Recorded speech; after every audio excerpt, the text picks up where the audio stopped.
অনুমতি দেওয়া হলো। Thank you sir.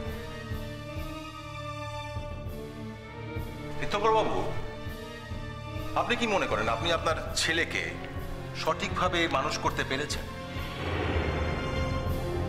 আমি আমার ছেলেকে সঠিকভাবে মানুষ করতে পেরেছি কি পারিনি সেটা চারপাশের লোকজন বলবেন।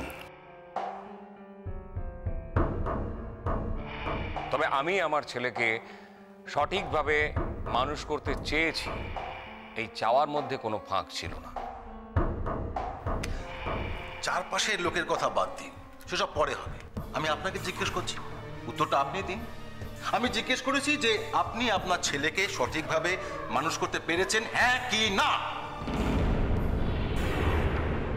হ্যাঁ, পেরেছি।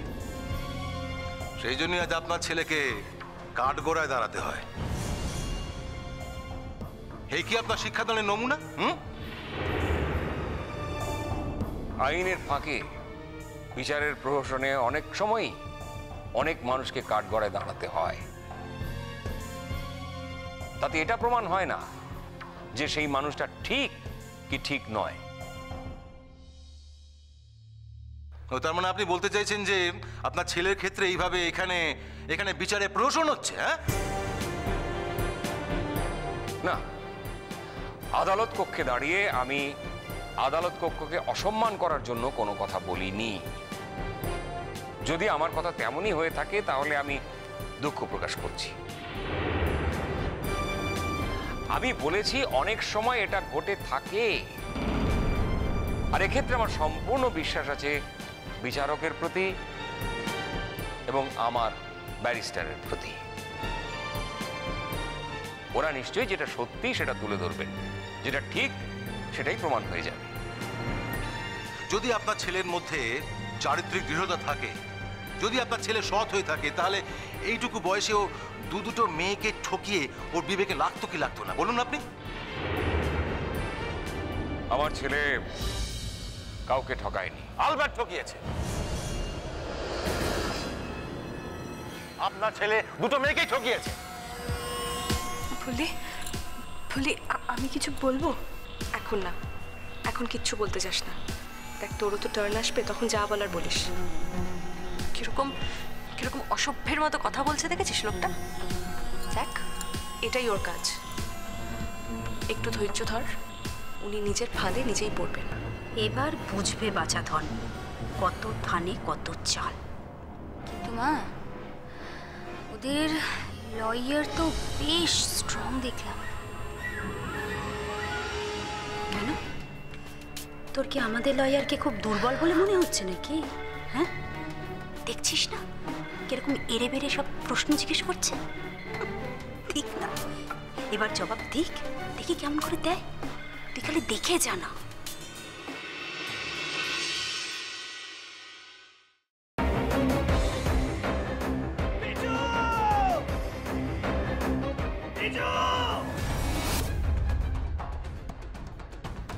কি করে করতে পারলে তুই?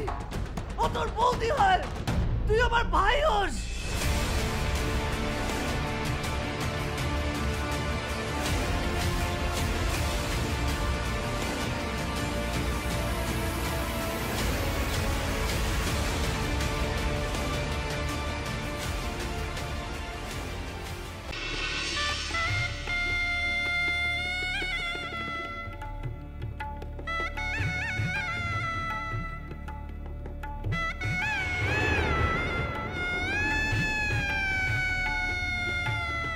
বুঝতে পারছি না আরো একটা বড় ব্লান্ডার করলাম কিনা।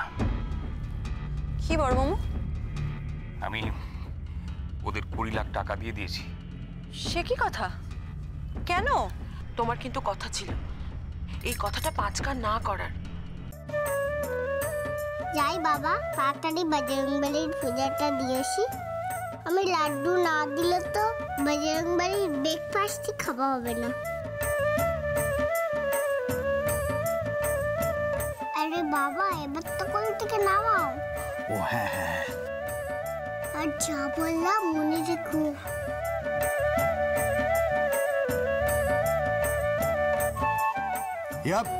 ইয়া সাবধানে সাবধানে দেখে। আমরা চেষ্টা করছি। যাতে ওকে যত তাড়াতাড়ি সম্ভব। জোর দিয়ে বলতে পারেন কি ওকে জীবিত অবস্থায় পাওয়া যাবে?